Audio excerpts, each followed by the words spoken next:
ফাগুনে সাজ হতে হবে আগুন লাগানো, যাতে যেই তোমাকে দেখবে তোমার রূপের আগুনে যেন জ্বলে পুড়ে ছাই হয়ে যায়। আবারও চলে এসেছি একটা সরস্বতী পূজা প্লাস পহেলা ফাল্গুন মেকআপ নিয়ে। চলো শুরু করা যাক। ডে মেকআপ মানে সানস্ক্রিন, তাই সানস্ক্রিন দিয়েই মেকআপটাকে শুরু করা যাক। সবার প্রথমে ফেসে ভালো করে সানস্ক্রিন অ্যাপ্লাই করতে হবে। তারপরে অ্যাপ্লাই করে নিচ্ছি মেকআপ ফিক্সার।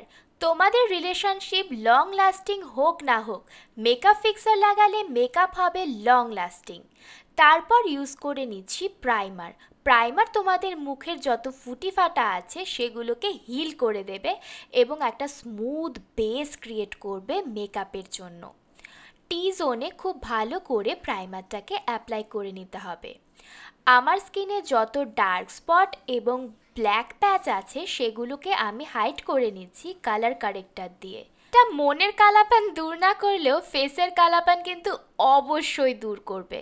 তারপর ইউজ করব ফাউন্ডেশন। ফাউন্ডেশনের সাথে আজ আমি প্রাইমার অ্যাপ্লাই করছি। এটা আলিয়া ভাটের স্পেশাল টেকনিক এবং এই টেকনিকটা কিন্তু ভীষণ ভালো। বিবি ব্লেন্ডার দিয়ে আমি ফুল ফেসে খুব ভালো করে এই মিক্সচারটাকে অ্যাপ্লাই করে দিচ্ছি এবং খুব সুন্দর করে ব্লেন্ড করে নেব। এই মেকআপটা হবে ভীষণ ন্যাচারাল এবং ভীষণ গ্লোয়ি। আমি চাচ্ছি আমার আজকের লুকটা হবে একটু ব্রাউনিশ, তাই খুব সুন্দর করে আমি কন্ট্যুরটাকে করে নিচ্ছি। অল্প অল্প করে প্রোডাক্ট ইউজ করব। তোমরা যারা আমার ভিডিও দেখো অবশ্যই জানো কিভাবে কন্ট্যুর অ্যাপ্লাই করতে হবে, ঠিক সেইভাবেই নিজেদের পরিমাণ অনুযায়ী কন্ট্যুরটাকে ভালো করে অ্যাপ্লাই করবে। তারপর আমি নিয়ে নিচ্ছি ব্লাশ।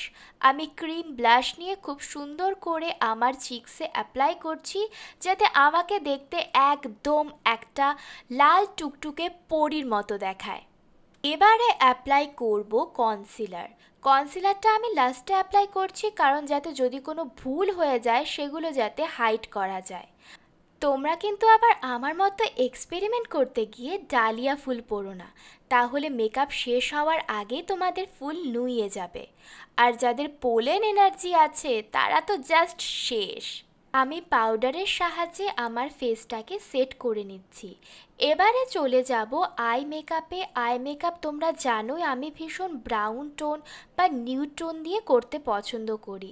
আজও আমি ঠিক সেই রকমই একটা আই শ্যাডো চুজ করেছি। আইব্রোটাকে একটু যত্ন করে সেট করবে, নয়তো আইব্রো না শুয়োপোকা সেটা ধরাই যায় না।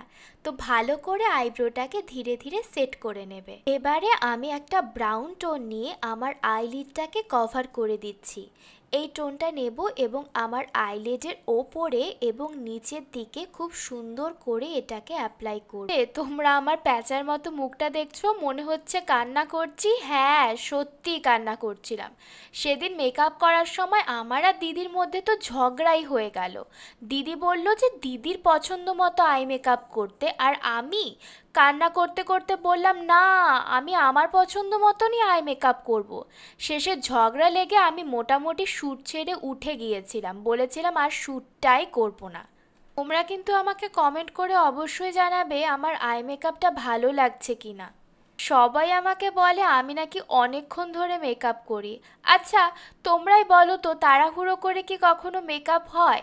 তোমরা যখন বিয়েবাড়ি যাও অবশ্যই কমেন্ট করে জানাবে যে মেকআপ করতে কতক্ষণ লাগে।